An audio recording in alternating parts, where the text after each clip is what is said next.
Okay guys, welcome to this next lesson. This lesson is going to deal with how we can create this detailed drawing of the adjustable holder. So in a previous lesson you would have been asked to complete the 3D model of the holder, and you can see here you would have used all these dimensions and sizes to create the object. So the aim of this exercise, or the next part, is to actually then create a detailed drawing of the adjustable holder. Now, if you remember, a detailed drawing or any engineering drawing is for a specific audience. In this case, it would be for the manufacturer of the adjustable holder. If we have a look here, we can see that we have three views in the solution sheet here: a front view, a right side view, and a top view. And your teacher would have gone through with you on the dihedral board how those views are generated by projection. And what our challenge now is to do is to basically use Creo to recreate a drawing very similar to the one that we have here. Okay, so I'm going to break it up into a couple of different lessons, but the first lesson is going to be basically how to start it from scratch, a new drawing, because it's a new genre, and we'll take it from there. So let's go across to Windows and let's get into Creo from there. First thing that you would always do after starting Creo is to set your working directory. Now, it's really important here that your drawings and your parts and your assemblies all are in the same folder. So I've got mine in Google Drive. I'll find my home drive here, U10 Graphics, Industrial Design, Classwork, and I happen to know this one's in 2011. Adjustable holder. You see that I've got a folder called adjustable holder, and that's where my part and my other files are going to go, my drawings and everything. So that's my working directory. Click OK. Now it's a good idea, a good practice to get into. If you know you're going to create the detailed drawing of a particular part, you then normally would open that part first. So let's go open, and where it is, there it is there, the adjustable holder. If I click on the preview tab, we can see that's it there. I do notice it's missing a couple of holes in there, which I'll go back and fix up later on. So click open, and our 3D part is sitting there, almost finished. Okay, so that's opening the part up, so it's sitting in the active memory of Creo. The next step is to then create the orthographic drawing of the holder. So to do that, we go to File, New. But this time, instead of choosing a part, which is the 3D mode, we come down a couple more and we check the drawing button. At this point, we need to name it. So I'm going to call mine just underscore detail, because it's a detailed drawing. That way I can easily work out what it is. Okay. And then you're prompted with this next dialog box. The first thing that you need to understand is asking you, do you wish to use a template? Now, a template is like a drawing sheet with borders and so on. So yeah, we are going to use a template. We don't want it to be empty though. We want it to be empty with a format. So check this second button here. Once you've checked that button, you'll notice that it's then saying, well, go browse for that format. So what we've done is we've created for you a number of different formats. An assembly format for assembly drawings and a detailed drawing format. So what you do here is you check the KCC A3, which means if you were to print it out on A3 paper, this is the exact size it would be, and it's for a detailed drawing, which means there'll be no parts list. Click on Open, and then click on OK. You'll be prompted now for a drawing number. So this is the first drawing in for the adjustable holder. So I'm going to call this 001 and click the green tick. Class is 10 graphics. And this information will appear in the title block. And if I zoom down here, you can see it's already come in with the name, which it came from the model, and who it was drawn by, and a few more things, the date that's done today, and the class of 10 graphics. Good. So you can see here's our format drawing, or if you like, our sheet that we're going to then put our views onto. Don't worry that it's blue at the moment. That'll all disappear into black and white when we publish this later on. Okay, so we need to bring in a view, and from that view project other views. And that generally, you start with the front view. So two ways you can bring a view in. The easiest way is to come up here in the Layout tab, come to General View, click on that one, click on OK, and then simply click again in the middle of the page. What will appear here by default is an isometric view. You'll see here this dialog box controls all the different ways that this view is being displayed. So it defaults to view type, and the first one is standard orientation. We don't want this to be an isometric view, we actually want it to be possibly a front view. So I'm just going to click on front view, double click onto it, zoom in, zoom out slightly, and you'll see that it updates. That is actually the view that we want for the front view, but sometimes you might have to go searching for the correct orientation. So sometimes you might have to go down and look for the left side view to actually get what you want to look at to be a front view. But anyway, front view works there. At this point here, it's worthwhile noting that there's some other information that we can, or other settings that we can set up here. Visible area doesn't really much to you. Scale is important. You can see here that it's defaulted to a scale of 1:1 at the moment. So if I was to print this drawing out, and if I was to then, on a sheet of A3 paper, and then I was to get my ruler out, it would be exactly the right size as the dimensions said it would be. We haven't done any sections yet. View states we don't worry about, but view display is one that's worth looking at. So the default view for this one here says it's going to show hidden detail lines. If you zoom in a bit, you can see here that the outlines in a quite easy to distinguish white line, whereas the hidden detail lines, in this case here being for the edges of the hole going through there, are in this sort of a fawny sort of colour. They won't appear as correct hidden detail lines until we publish the drawing. So generally speaking, most views are defaulted to this hidden detail line view. The only one that aren't when we do sections, which we'll cover in a later lesson. Origin don't worry about, and alignment don't worry about at this point.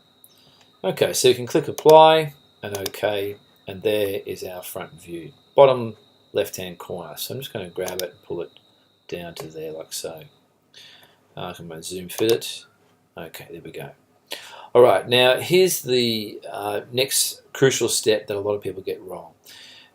Some people forget that this views above it would be the top view, the view to the right must be the right side view, and those views are generated by projection from the solid object onto the planes. So the only way that you can accurately create the views above and below and to the side is via projection.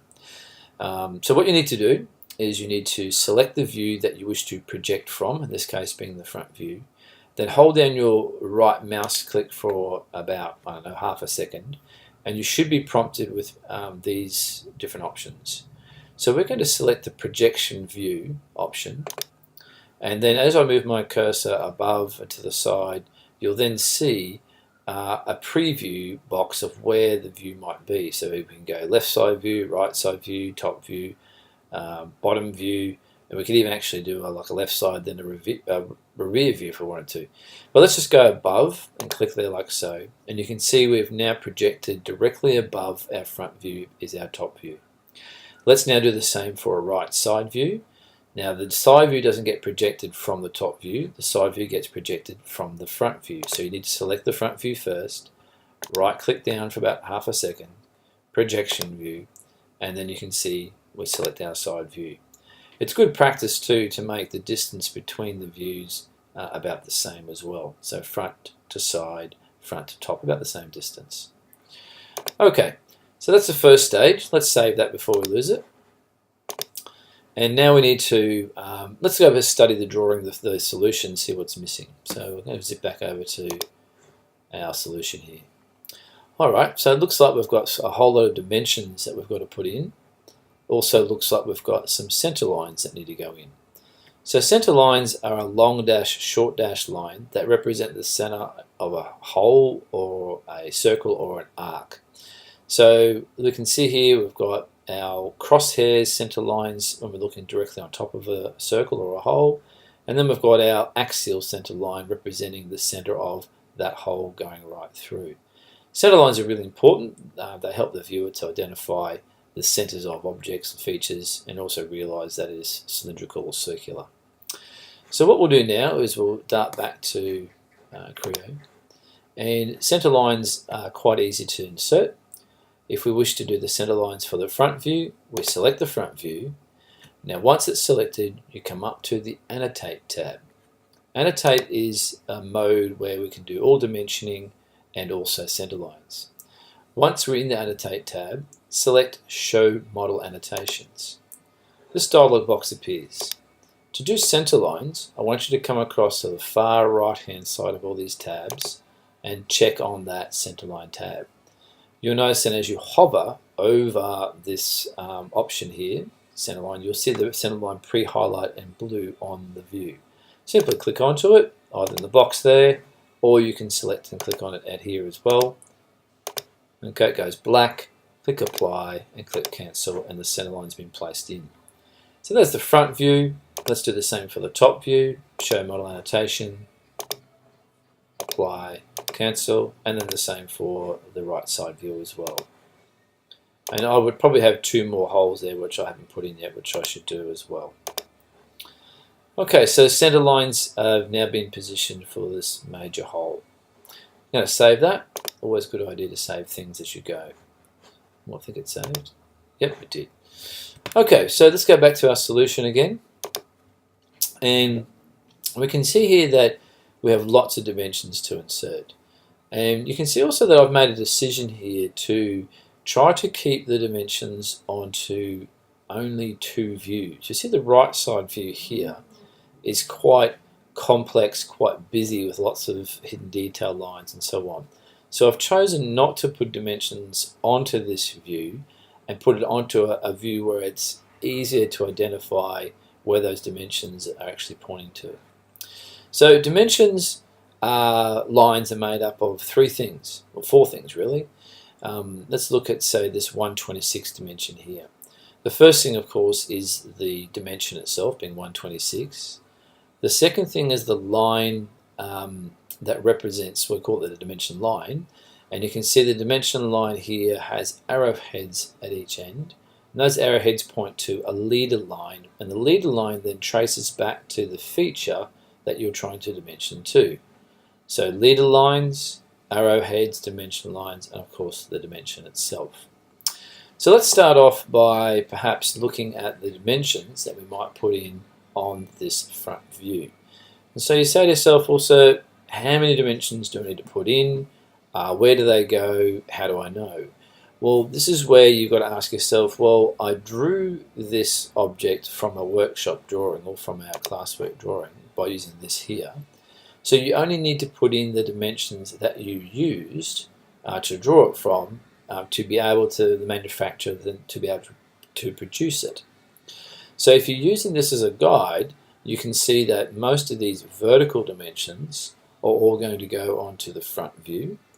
Most of these dimensions that are on horizontal surfaces or on flat surfaces would go onto the top view, and we should be able to get all those dimensions on either the front view or the top view. We shouldn't need to do anything on the right side view. Okay, so let's go back now to Creo and see how we do that dimensioning. Oops, wrong button. Where am I? There, in there. So I'm going to do the dimensioning perhaps for the front view first. So select the front view. Once again, while I'm in the Annotate tab, or mode I should say, click on the Show Model Annotations, and this time choose the far left tab in Annotations, and you can see it looks like a dimension tool. If I zoom in on that front view, you'll see that there's a whole multitude of different dimensions there that I can, if I hover over them, you can see they pre-highlight in blue. So at this point, you have to make an educated decision about whether you want to use these dimensions that have already been inserted when you drew this, or whether you want to add them manually yourself. So what I tend to do is to have the drawing beside you sort of open. I might see if I can work out how to do that. There it is here. And I say to myself, well, I need these vertical dimensions. So I'm looking for a 126, a 35, and a 56 to start with. Let's do that. Alright, is there an overall dimension from one end to the other? It doesn't look like it. Is there a 56? There is there. And now you can see 56 ref. I don't want that. I'm going to go to 56 there. As I click onto it, it makes it go black, and you see it selects it in the list there. That 3 I'm going to use. I happen to know that 10 I need to use. The 35 from there to the center I'm going to use. I think that 70 need to get used. That 10 does as well. This diameter of 26 I'm not going to use because it's trying to dimension a diameter looking at the side of a hole. It's a lot more successful when you dimension diameter looking directly on top of it. I'm not going to use this for 53, but I'll probably use this 10 here. Down this far end here, just going to have a look what's going on. There's a 13, I'll use that. There's a 3, yeah, I'll use that. And that 10, I think I'll probably will use that one as well. Okay, so let's just click apply, click cancel, and you can see that the dimensions have been placed on the drawing, but they are all over the shop. There's no rhyme or reason, and if we zoom in you can see it's quite confusing. What is a dimension, what's an outline, and so on. So there's some rules to follow about dimensioning. The first basic rule is that dimensions, where possible, should always be on the outside of the drawing. So we shouldn't allow the dimension to actually go internal if possible. So what I might do here is I might start at the top here. I'm going to grab this 35 dimension, I select it, and then holding either the dimension line or the text, I drag that dimension line up so that's about 10 millimeters away from the outside of my object. I'm going to do the same for this 10 here, drag it away, and you can notice here that the computer has, or the CAD program has guessed and has used the correct dimensioning technique where it's left a gap between the outline and the leader line. If there's no gap between the outline and the leader line here, it would be confusing as to what was dimension line and what was outline. Although you can see here, we've got this gap, but the 10 down here, this leader line protrudes through, but there's still a gap between the leader line and the feature that it's actually dimensioning to, which is acceptable. So I'm going to go around my drawing and I'm going to make some small adjustments there. Yes, there's a gap there, there, and there. Might come down here as well. This 10 here, I'm not too sure whether that's going to stay internal. Now here's a little problem you can see. You see here, this is the leader line and there's no gap between the outline and the leader line. It's quite confusing. So I move my cursor towards the end of that leader line. You see the little black dot appears. Click on the black dot, drag it down, and leave a small gap there between the outline and the leader line. I'm going to do something similar over here. I'm going to grab this 13, I'm going to pull it out. This 10 here, I'm going to pull right back over to this side. Just getting it outside of the drawing. You can see you can move the numbers around as well. And I need to then adjust that one and that one. And this 3 here, I'm going to do something similar. I'm going to pull it maybe to about there. And that's actually a bit confusing because that 3 millimeters radius is there as well. I'll pull that out right out to there, see what that looks like. Now with dimensioning, sometimes you've just got to try and see what it looks like and then go back and evaluate and make some changes later on. For this 56, I'm going to pull it down.